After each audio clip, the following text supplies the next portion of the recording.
Alors, donc, on va calculer le score.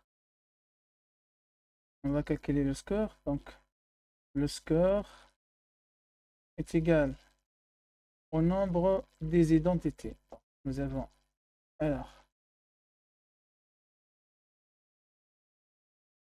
une identité, donc 2 fois là où il y a un trait d'union verticale. Donc, ça va être considéré comme identité parce que je les ai marqués ainsi. Donc, nous avons 1, 2, 3, 4 et 5 identités.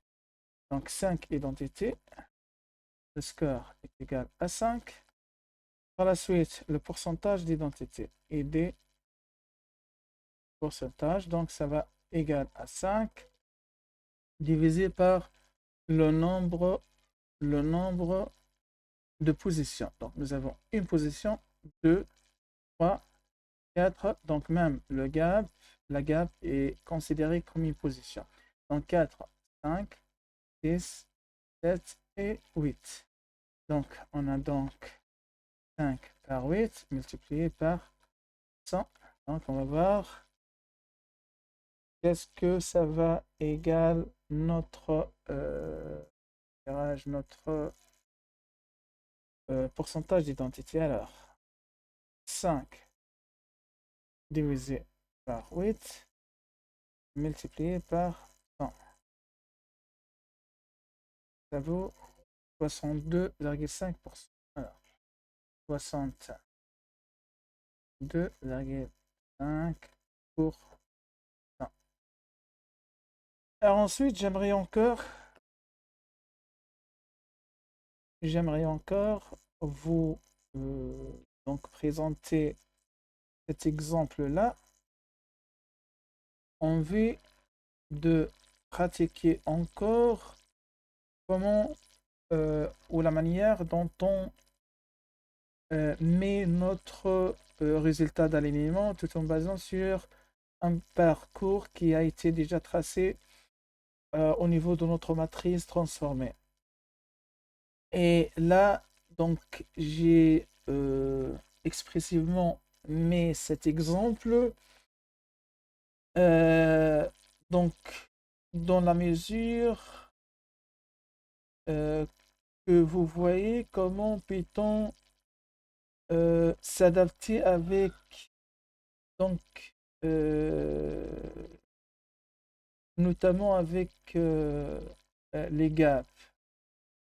Si donc on va horizontalement, verticalement ou même horizontalement, comment ça va se passer avec notre résultat d'alignement? Comment donc on va faire avec les gaps? Parce que toutefois, donc vous avez vu que dans certains cas, il va y avoir un trait, donc un vide au niveau de la séquence numéro 1. D'autres fois, il va y avoir de vide ou des gaps au niveau de la séquence numéro 2. Donc cet exemple va vous permettre euh, de voir exactement donc, dans quel cas on peut mettre donc, un vide dans le sens de haut, dans la séquence de haut, donc la séquence 1, ou dans la séquence de bas, donc la séquence numéro 2. Donc on va commencer notre résultat d'alignement dans ce sens, bien entendu, parce que le parcours se trace dans le sens de haut, de bas en haut. Donc l'alignement se fait de haut en bas. Alors, je retourne. Hein. Là où il y a un passage horizontal ou vertical, donc ça va être accompagné par l'introduction d'une ou des gaps. D'accord. Donc, tout d'abord, ici, cette case. Donc, ça va mettre ensemble A avec A. Voilà. A, une identité. Ensuite, nous avons T, mais toujours avec A. Donc, le A a été déjà consommé avec A. On ne peut pas ajouter, donc, on peut pas ajouter un autre A pour le rallier avec T. Non. Donc, la solution, il s'agit de mettre T dans la séquence de bas, la séquence 2, voilà, T, et de mettre en face un vide, donc un trait horizontal, de la marquer avec l'astérix pour qu'ultérieurement on n'ait pas les confondre avec une substitution ou une identité. Voilà. Donc ensuite, il va y avoir donc cette case qui va mettre ensemble G avec G, G d'en avec G d'en bas, et donc GG, c'est une identité. Parce que ce sont deux, bases identiques. Ensuite, nous avons toujours cette G avec une autre G. Alors, cette G est déjà consommée une fois, on ne peut pas la répéter pour une deuxième fois. D'accord? Alors, comment peut-on faire? Donc, ce G vient de haut, donc on va la mettre en haut. Et ce G vient de bas, mais qui a été consommé déjà une fois. Donc, on va la remplacer ici par un trait horizontal. Et donc, n'oubliez pas de mettre un astérix dans le but de vous marquer votre gap. Alors, j'avance encore. Il y a un autre G encore qui vient.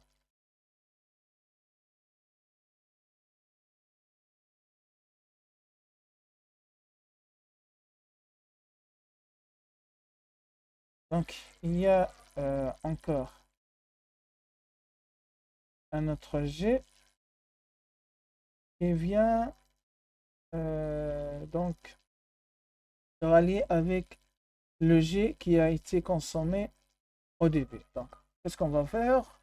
De même que la solution précédente. Donc, G pour une troisième fois. Donc, nous avons G, G, G, G, G et encore G. Et on va mettre un vide et faire un CRX dans le but de la marquer en tant que gap. Ensuite, nous avons T qui se croise avec un autre T. Voilà, T avec T. Faites un trait d'union verticale pour la marquer en tant que identité. Voilà. Ceci, c'est notre résultat. C'est notre résultat.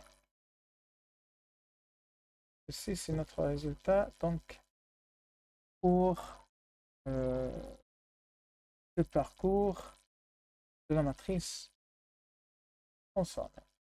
Encore, j'aimerais vous présenter un autre exemple. Là, je n'ai pas besoin, dans mon exemple, de remplir donc la matrice tout entière. Donc, je me suis satisfait de mettre certaines valeurs dont j'ai besoin. Ben, regardez bien. Maintenant, on est au niveau de l'étape de construire notre parcours ou traceback pour cette matrice transformée. Donc là, qu'est-ce qu'on va faire? Donc, la première étape, donc c'est une matrice transformée tout en utilisant l'algorithme de Needleman-Wunsch, et alors c'est un alignement global. Ce qui veut dire qu'on va commencer avec la case de diagonale la plus loin. C'est celle-là. Et mettre ensemble, c'est cette dernière nucléotide dans la séquence 1 avec cette dernière nucléotide dans la séquence 2. Dans la séquence 2. Alors, alors ensuite, alors, donc nous avons T avec T, avec A plutôt, donc ce n'est pas une identité. Et alors, on a trois directions possibles dans ce cas. Le choix, ça va vers donc la valeur la plus grande. Donc nous avons 5, 4 et 5. Alors, là, le diagonal est exclu. Donc, on a donc deux valeurs maximales, celle vers le haut ou vers la gauche. Et c'est pour cela, donc, si c'était le diagonal avec une autre case, ou même le diagonal avec les deux autres cases, donc, qui ont une valeur égale. Dans ce cas, on va directement favoriser le diagonal et on va avec. Mais là, c'est un cas exceptionnel où nous avons deux valeurs maximales égales, l'un vers le haut, l'autre vers la gauche. Dans ce cas-là, donc, on va vers le deux sens, sans favoriser l'un sur l'autre. Et donc, on va faire comme ça. Donc, on va dans les deux directions.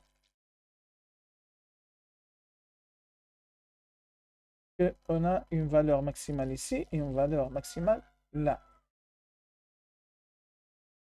S'il y avait 5 ici, donc on va vers ce sens et ignorer ces deux sens. Mais ce n'est pas le cas là. Donc, on ne peut pas alors aller vers le diagonale parce que il porte la valeur la moins importante dans ce cas. Alors, on va continuer. Donc, toujours dans le deux sens. Là, on va s'arrêter ici et voir T avec T. Donc, c'est une identité. Donc, on va alors vers le diagonal. Hein? Donc, ceci est considéré comme un premier parcours. Encore, même par là, même par là, même par là. Oh.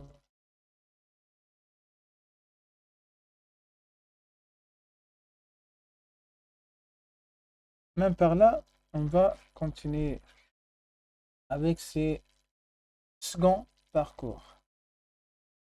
On va voir. Donc, nous avons A, ça c'est. Donc, ça met ensemble A avec A. Ça met ensemble A avec A. Alors, c'est une identité. C'est une identité. Et alors, on va vers le diagonal. C'est une identité A avec A.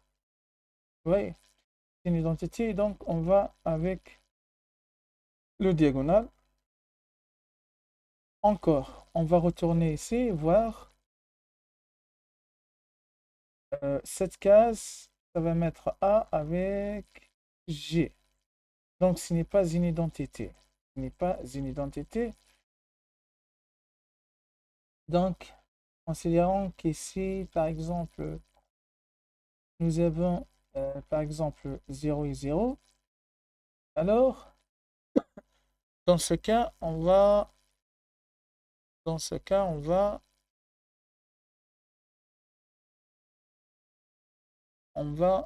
vers la gauche. Voilà.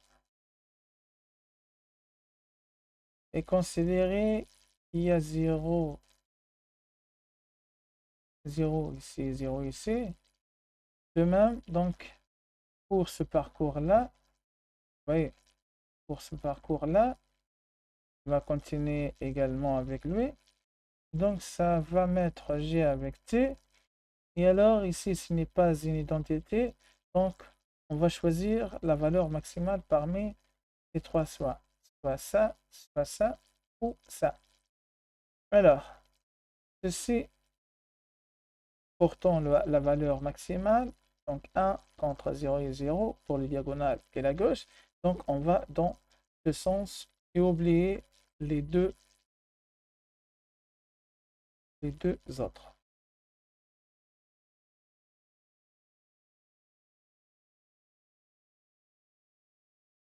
Alors, on va dans ce sens. Voilà. Alors, regardez bien. Ces parcours. Donc,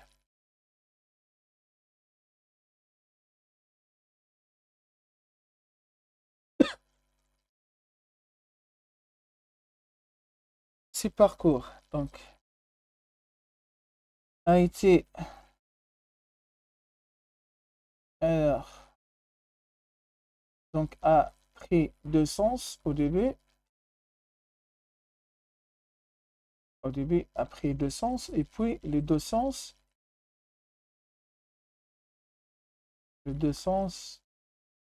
s'est rencontré par la suite dans un,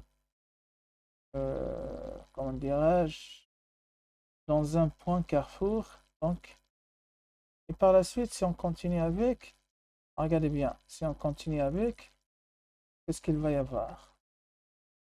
Donc ici, nous avons G au niveau de cette case, G se rencontre avec G, et donc c'est une identité. Alors, sans discuter, on va vers le diagonal. Voilà. Et par la suite, ici, nous avons T avec G, T avec G. Alors, ce n'est pas une identité, on va soit vers le haut, soit vers le diagonal, soit vers le bas, dans le sens qui nous apporte la valeur maximale, et dans ce cas, c'est 1. Puisque là, vous avez 0 et 0, et donc, ça va vers la gauche, dans ce cas, ni le diagonal, ni le haut. Donc, on va continuer vers la gauche. Ça y est, donc nous avons comme ça atteint la première nucléotide de séquence 1 et la première nucléotide de la séquence 2. On arrête là. Alors, maintenant, comment peut-on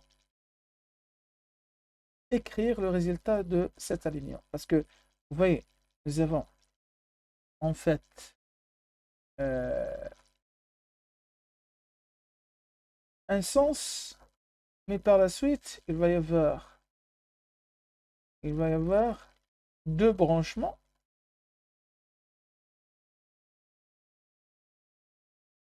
Et ensuite, les deux branchements s'est rencontré au niveau de la même case, c'est la case finale.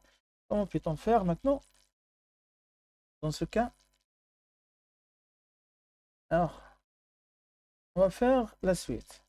Donc, nous avons tout d'abord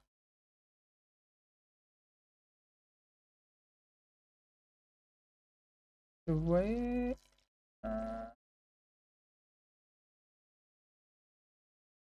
j'étais obligé d'enlever tous ces traits pour ne pas être confus. Alors, nous avons dans ce cas, là, nous avons dans ce cas un parcours. C'est le parcours. Davantage agrandir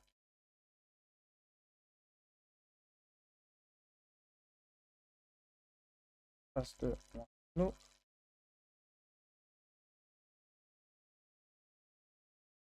Voilà.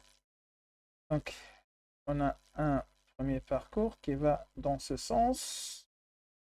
Et on a également un deuxième parcours qui va dans ce sens.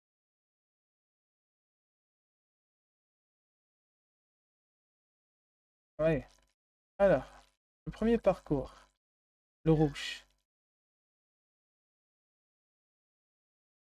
Alors, nous avons donc G avec G, G avec G.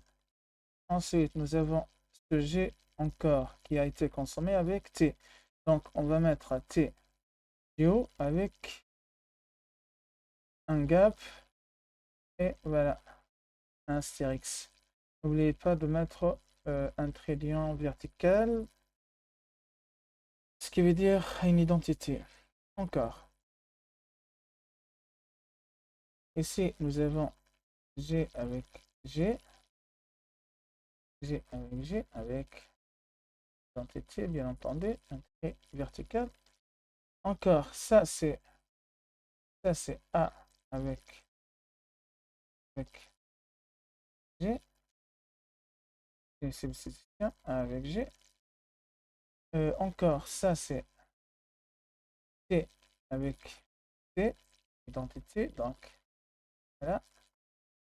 Et finalement, nous avons donc ce T qui a été consommé ici. Elle va donc être mis avec A pour une deuxième fois. Alors, donc A d'en bas avec ce même T qui a été consommé avec T. Donc, on va la remplacer par un gap tout en mettant un astérix. Donc, ceci est le parcours numéro 1. On a un deuxième parcours également. Donc, on a un deuxième parcours également, c'est le parcours vert. Voilà. Donc, au début, nous avons G avec G. Donc, nous avons G avec G. C, C, G, c'est une identité. Ensuite, nous avons toujours le même G avec T. Donc, on va mettre un gap parce que ce G a été consommé déjà. Donc, un astérix et T. Ensuite, nous avons G avec G, identité, G avec G. Ensuite, nous avons, dans ce sens, nous avons ce G qui a été déjà consommé. Donc, elle va se rencontrer encore avec T. Donc, T d'en bas va rencontrer ce G comme gap. Donc, voilà, un CX. Par la suite, nous avons la case suivante. Donc, c'est A avec A, A avec A. Et alors, c'est une identité. Et finalement, ce même A qui a été déjà consommé avec A, donc elle va rencontrer avec T, elle va rencontrer T. Donc, on va écrire T, mais avec un gap. Avec un. Voilà.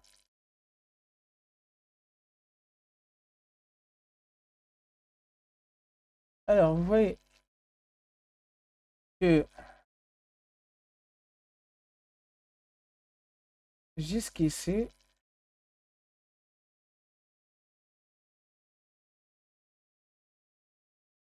alors jusqu'ici, les deux